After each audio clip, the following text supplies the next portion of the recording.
வணக்கம் MR Tamil videos நேயர்களே. இன்னைக்கு நாம் பார்க்க போகிற டாபிக் என்னென்னு பார்த்தீங்கன்னா, இந்தியாவில் நீண்ட தூரம் செல்லக்கூடிய ரயில் எது அப்படிங்கிறத பற்றி இந்த வீடியோவில் பார்க்க போகிறோம். மேலும் இது போன்ற எக்ஸ்க்ளூசிவான வீடியோக்களை நம்ம சேனல்லேருந்து தினமும் பார்ப்பதற்கு சப்ஸ்கிரைப் பண்ணி பெல் பட்டன் கிளிக் பண்ணிக்கங்க. வாங்க வீடியோக்குள்ளார போகலாம். சுவாமி விவேகானந்தரின் 150வது பிறந்த நாளை முன்னிட்டு 2011-12ஆம் ஆண்டுக்கான ரயில்வே பட்ஜெட்டில் திப்ருகர் கன்னியாகுமரி விவேக் எக்ஸ்பிரஸ் ரயில் அறிவிக்கப்பட்டது. இந்த விவேக் எக்ஸ்பிரஸ் திப்ருகரில் இருந்து இரவு 7:25 மணிக்கு புறப்பட்டு 4வது நாள் இரவு 10 மணிக்கு கன்னியாகுமரியை சென்று அடைகிறது. 19 பெட்டிகளை கொண்ட இந்த ரயிலில் 75 மணி நேரத்தில் 4189 கிலோமீட்டர் பயணித்து வழியில் 59 ரயில் நிலையங்களில் நின்று செல்கிறது.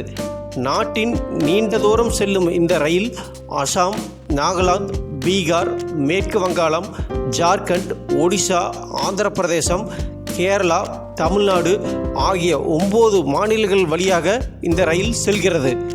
இந்த நீண்ட தூரம் செல்லும் ரயிலானது அழகான மலைப்பகுதியிலும் காட்டுப்பகுதிகளுக்குள்ளும் அழகாக செல்லும் காட்சியை ஒரு தடவை நீங்களும் ட்ரெயினில் ட்ராவல் பண்ணி மிஸ் பண்ணாமல் இந்த அழகிய காட்சியை கண்டுகளிங்கள். என்ன நேயர்களே, இந்த வீடியோ பிடிச்சிருக்குன்னு நினைக்கிறேன்.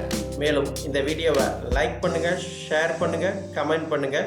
மீண்டும் அடுத்த ஒரு புது வீடியோவில் ஒரு புதுவிதமான தகவல்களோடு உங்களை மீண்டும் சந்திக்க வருகிறேன். அதுவரை உங்களிடமிருந்து விடைபெற்றுக் கொள்வது உங்கள் யூடியூப் சுமன். வணக்கம் நேயர்களே.